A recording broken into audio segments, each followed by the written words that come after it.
আজকে সকাল থেকে একদম ভিডিও করার সুযোগ পাইনি। একদম স্নান সেরে রেডি হয়ে ভিডিও করা শুরু করলাম।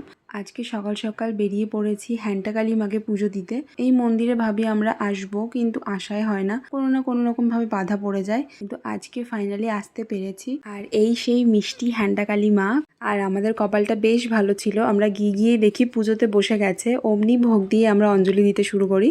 আর মন্দিরে গিয়ে পুজো করলে পরে মনটা কেমন যেন এমনি ভালো হয়ে যায়, তাই না? যাই হোক, মন্দিরে অনেক ঠাকুর ছিল, আমি যতটা পেরেছি ততটা নিয়েছি। আমি না অত লোক দেখিয়ে পুজো করাটা পছন্দ করি না, কিন্তু ভাবলাম এসেছি যখন একটা ভিডিও করেই নিই, একটা স্মৃতি হিসেবে থেকে যাক আমার পেজে। এরপর একটা ক্ষীর দই নিয়ে নিলাম আর ডাব খেতে খেতে এখন যাচ্ছি মাসির বাড়িতে।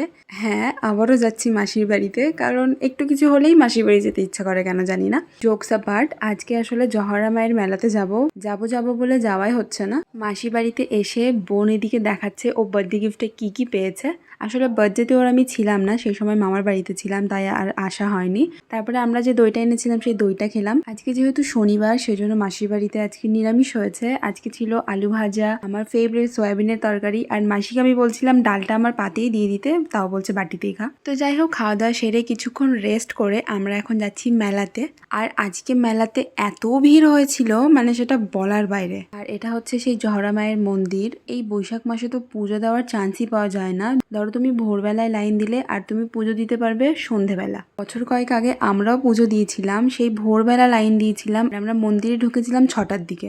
মন্দিরে প্রণাম করার পরে আশেপাশে যে মেলার দোকানগুলো বসেছিল সেখানে এসেছি। আর এখানে এত সুন্দর চাটাইয়ের জিনিসগুলো বসেছিল, আমার এই বাক্সটা খুব পছন্দ হয়েছে আর আমি নিয়েও নিয়েছি। তারপর খেয়েছিলাম কুসুলের রস, কারণ যা গরম পড়েছে এটা ছাড়া আর উপায় নেই। এরপর বোন আর মাসি ফুচকা খাচ্ছিল, সেখান থেকে আমি দুটো নিয়েছি। খুব একটা ভালো ছিল না ফুচকাটা।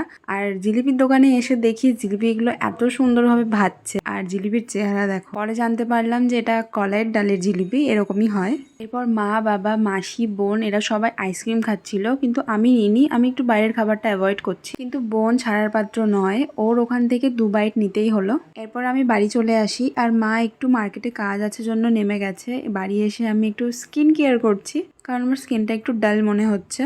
আর রোদে অনেকক্ষণ ঘোরা হলো আজকে। আর এই আইস ফেশিয়ালটা তো ভীষণ রিফ্রেশিং। তারপর সন্ধ্যেবেলার দিকে আমার একটু খিদে পাচ্ছিল, তো যে জিলিপিটা এনেছিল সেটাই মুড়ি ভেজানো দিয়ে খাচ্ছি। আর আজকে রাতের ডিনারে আছে সমস্ত সবজি দিয়ে একটা তরকারি, আর সাথে ছিল রুটি। তো আজকে দিনটা এভাবেই কাটালাম। টাটা।